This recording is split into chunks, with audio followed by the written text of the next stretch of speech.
Universitas Veteran Bangun Nusantara atau Univet Bantara merupakan perubahan bentuk atau pengembangan dari Institut Keguruan dan Ilmu Pendidikan IKIP Veteran Sukoharjo. Berdasarkan surat keputusan Menteri Pendidikan dan Kebudayaan nomor 30/1993. Semenjak itulah, kampus ini memiliki visi terwujudnya universitas yang unggul, berkarakter, mandiri dan memiliki nilai-nilai kejuangan, serta misi menyelenggarakan pendidikan yang berbasis pada nilai kejuangan, menjalankan penelitian dan penyelenggaraan pengabdian kepada masyarakat untuk mengembangkan IPTEX dan sosmed, serta menjalin kerjasama yang saling menguntungkan sesuai dengan kebutuhan pembangunan.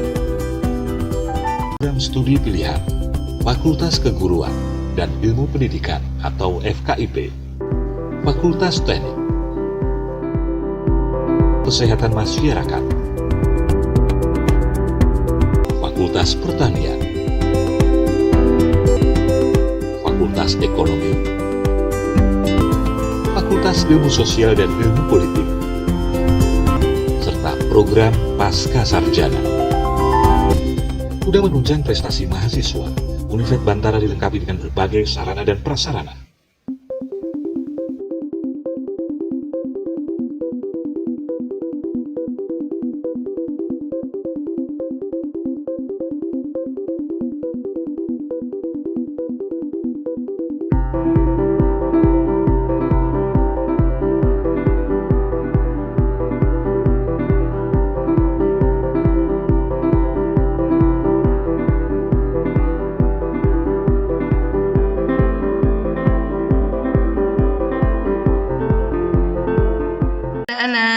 Halo.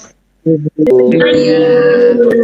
Assalamualaikum warahmatullahi wabarakatuh. Selamat pagi anak-anak. Berjumpa lagi dengan Bu Anis. Mohon maaf ya nak sebelumnya. Mungkin suara Bu Anis tidak begitu jelas menyapa kalian karena ini agak sedikit batuk. Jadi hati-hati karena cuaca ekstrim juga. Kalian menjaga kesehatan. Nah, sebelumnya Bu Anis ingin meminta ketua kelasnya. Ayo siapa? Mas Bagas ya? Iya. Yuk berdoa dulu nak. Untuk mengawali pelajaran bersama-sama. Berdoa dipersilahkan. Sebelum Bu Anis memberikan materinya, Bu Anis ingin mengabsen dulu. Hari ini Agista hadir enggak? Hadir Bu. Kamu Dina Azhara? Andika Saputra? Hadir Bu. Oke. Lindu Aji? Hadir Bu. Kemudian Nindya Kamila? Hadir Bu. Oke. Bintar Yogi? Hadir Bu. Saskia Salsabila? Hadir Bu. Kemudian Bagas Aditama? Hadir Bu. 16 siswa Bu Anis hadir semua ya dalam satu kelas ini ya, 11 MIPA 7. Nah, anak-anak, Bu Anis ingin memberikan kenapa alasannya Bu Anis melihat kemarin kalian menuliskan kesulitan belajar yang membuat kalian kebingungan. Kenapa kok nilainya tidak maksimal? Benar? Betul. Dan materi ini yang pertama adalah kalian peserta didik dapat membentuk strategi belajar yang sesuai dengan apa? Gaya belajar kalian.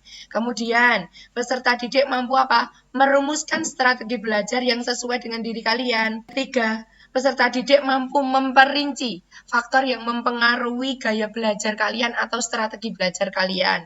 Dan yang keempat, peserta didik dan kelompok dapat mengkualifikasi faktor yang mempengaruhi hasil belajar sesuai dengan gaya belajar yang tepat. Kemudian, peserta didik membuat hasil proyek. Nah, nanti di sini kalian akan bekerja kelompok untuk mendiskusikan hasil belajar atau gaya belajar yang sesuai dengan diri kalian. Begitu ya anak-anak?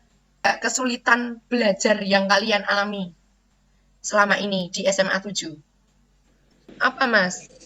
Kesulitannya? Meskipun saya sudah mencatat dan menghafal, nilai saya masih biasa-biasa saja. Itu saja, Bu. Berarti selama ini Mas Raja kalau belajar rata-rata mencatat. Oh, Iya, Bu. Oke, ada lagi kecuali Raja? Oh, Aulia. Caranya kenapa? Bukan apa ya? Saya itu kalau belajar suka bosan kayak monoton gitu-gitu aja. Oh, begitu. Nah, maka dari itu, karena mungkin teman kalian, Raja sama Mbak Aulia telah mencurahkan apa yang dirasakan atau kesulitan belajar selama ini yang menjadi momok bagi kalian, Bu Anis ingin memberikan jurus jitu. Jurus apa itu? Biar belajar kalian nanti bisa masuk dan nilainya maksimal. Maka dari itu, layanan ini wajib kalian ikuti dengan baik. Begitu ya, Nak ya? Bu Anis ingin memberikan jurus jitu. Menemukan strategi belajar untuk hasil belajar yang maksimal. Tadi Mbak Aulia sudah menceritakan kesulitan belajarnya, monoton nggak masuk-masuk. Mas Raja sudah menjelaskan, dia sudah mencatat banyak, dia sudah membaca tapi kok nggak masuk-masuk. Karena apa? Nah, ini nanti Bu Anis ingin memberikan video dulu kepada kalian. Mohon kalian cermati. Tipe gaya belajar mana diriku? Tadi Mas Raja, Mbak Aulia sudah menyebutkan dia memiliki belajar, tapi kayaknya yang lainnya juga memiliki kesulitan belajar ya, Nak ya? Ini sih orang kinestetik memiliki tulisan yang agak sulit dibaca. Fek, pinjam catatan kamu yang tadi dong. Tulisan kamu, ini apa ya bacanya? Ada nggak murid Bu Anis yang tulisannya kayak Pak Dokter? Ada, Bu. Ada Nah, kalau ada, berarti rata-rata hampir bisa jadi ke kinestetik. Tapi tidak mutlak yang tulisannya jelek itu ke kinestetik semua. Yang berikutnya, Belajarlah menggunakan buku yang berilustrasi dan banyak warna. Siapa yang suka kalau belajar itu pakai warna-warni bukunya? Ada nggak yang di sini? Ada nggak? Saya Oh, ada ternyata. Oh, kayaknya nggak semangat ya. Udah sarapan belum? Yang bergambar. tandai materi yang kamu anggap penting.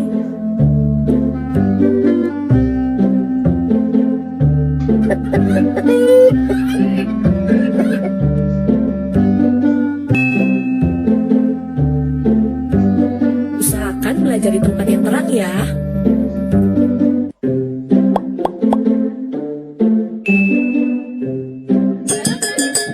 Hindari polusi visual ya.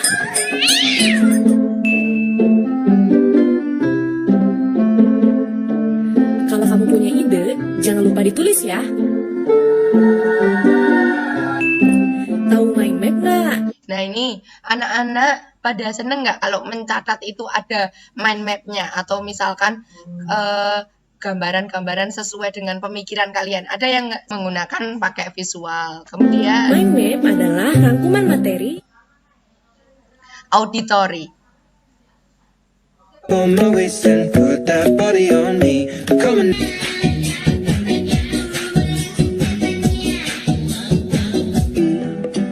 di mana saja, kapan saja mendengarkan musik.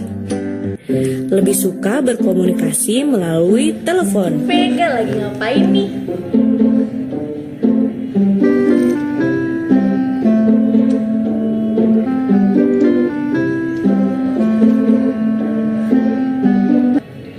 Ya, Vega kenapa? Bentar, Bu. Sudah belum? Udah, Bu. Oke. Udah, Bu. Nah, kalian buat 3 kelompok tadi. Sebutkan ciri-ciri setiap gaya belajar, kemudian strategi apa yang kalian lakukan agar hasil belajar maksimal. Selama 5 menit ini nanti. Monggo kalian diskusikan bersama teman-teman kalian ya. Iya, Bu. Ya, Bu. Bentar lagi, Bu. Oh ya. Baru didiskusi. Yang visual berarti sudah siap untuk presentasi? Yang visual? Siap, Bu. Oke. Visual ini presentasi dulu. Silakan.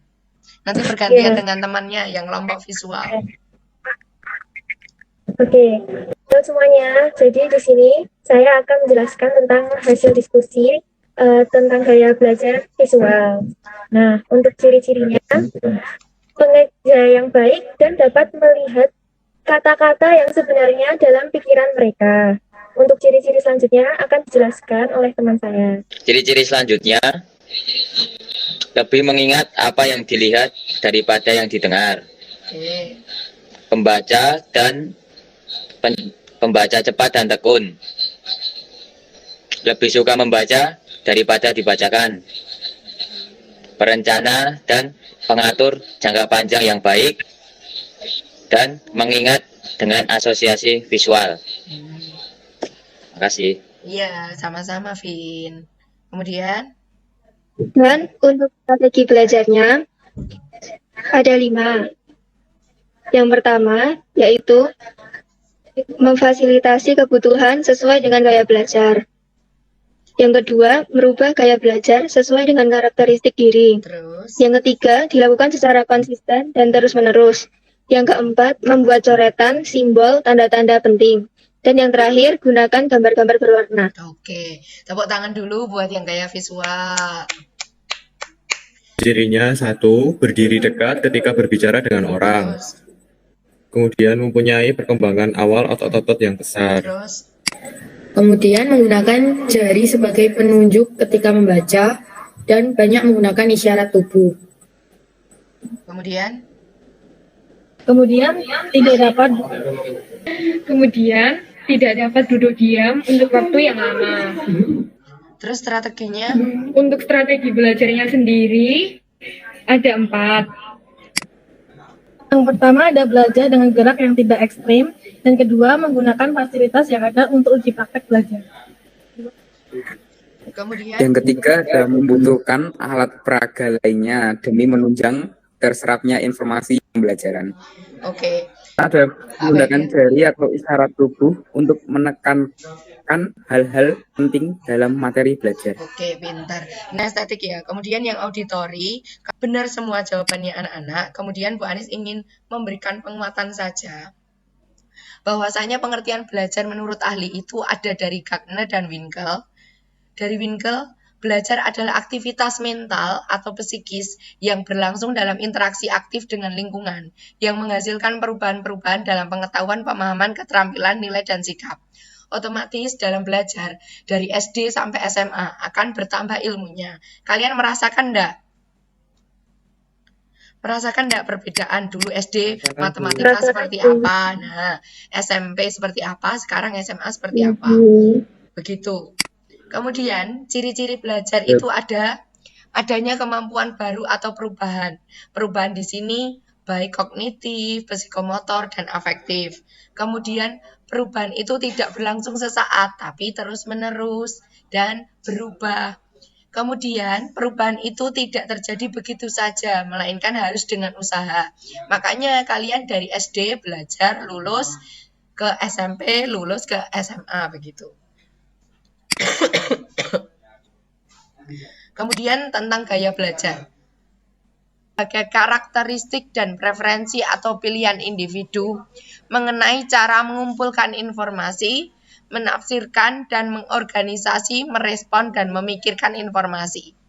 Jadi kalian itu tidak ada salahnya memilih gaya belajar auditori atau kinestetik ataupun visual, karena itu style kalian. Tidak ada yang benar, tidak ada yang salah.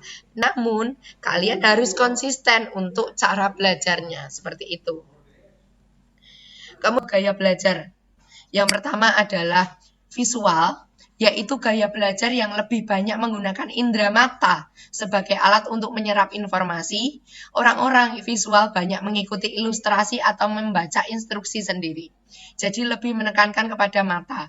Kemudian gaya belajar auditori. Gaya belajar auditori yaitu gaya belajar yang banyak menggunakan telinga sebagai alat untuk menyerap informasi yang masuk. Orang-orang auditori lebih senang informasi itu dia dengarkan dari orang lain. Biasanya lebih senang belajarnya menggunakan YouTube. Ada enggak? Kemudian gaya belajar. Nah, itu ada kan?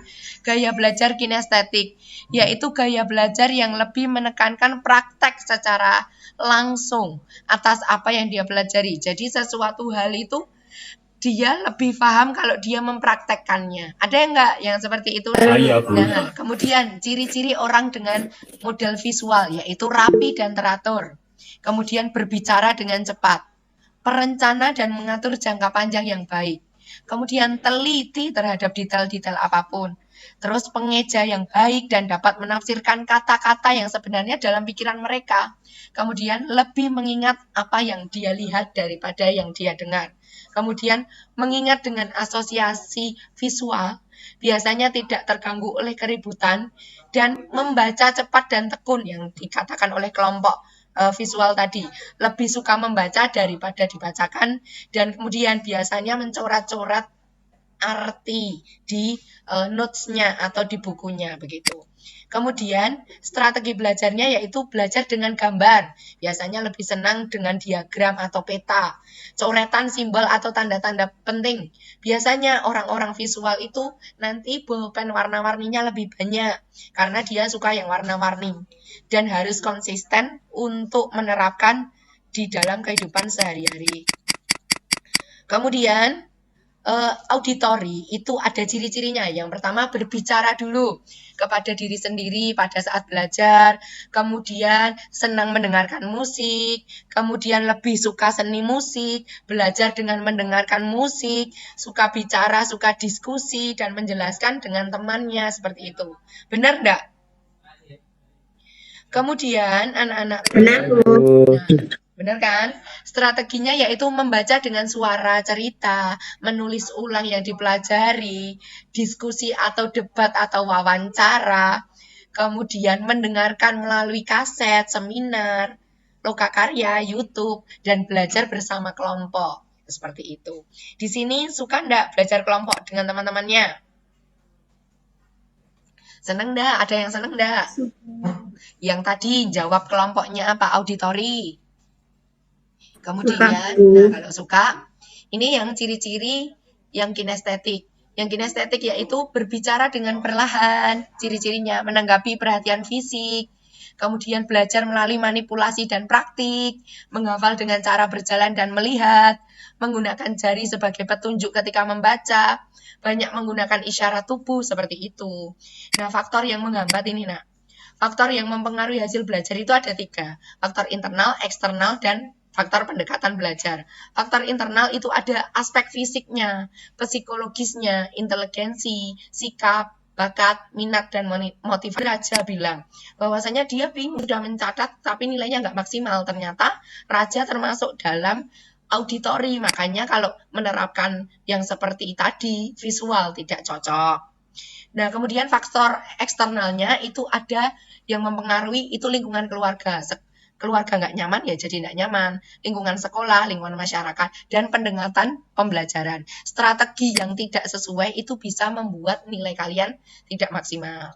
Nah, ini sudah di penghujung jam pembelajaran, Bu Anis ingin memberikan pantun dulu. Buah dondong, buah serikaya, belinya di pasar desa. Yuk anak yang luar biasa, berikan kesimpulan wujud aksi nyata. Sebelum ini berakhir, ayo siapa yang ingin memberikan kesimpulan? Jadi kesimpulannya, selama ini saya menggunakan cara belajar yang salah. Dari pembelajaran ini saya jadi tahu metode pembelajaran yang cocok untuk saya. Oh ya, pintar. Tepuk tangan dulu buat Nindya. Kemudian, Hana. Jadi saya cocoknya menggunakan gaya belajar visual. Gaya belajar visual itu gaya belajar yang mengutamakan indera penglihatan seperti melihat video, membaca catatan, membuat catatan warna-warni agar enak dibuat, belajar, dan... Tepuk tangan dulu, Talita. Nah, untuk saya sendiri, saya mengambil kesimpulan dari auditori. Jadi kesimpulan yang dapat saya ambil dari gaya belajar auditori itu kita lebih cepat untuk mendengarkan, biar kayak belajarnya itu lebih enak. Terus habis itu melalui ucapan dan bisa menirukan nada-nada yang diberikan oleh pembicara. Oh iya. Terima kasih. Nah, benar ke semua. Harapannya Bu Ani setelah memberikan materi ini kalian bisa menerapkan dalam kehidupan sehari-hari yang auditori juga pakai auditori, kinestetik menggunakan kinestetik, dan visual menggunakan visual. Untuk itu anak-anak, mohon kalian menuliskan refleksi terkait dengan pembelajaran yang telah Bu Anis berikan di itu. Terima kasih atas pembelajaran hari ini. Semoga kita sehat semuanya. Terima kasih. Sama-sama, Bu.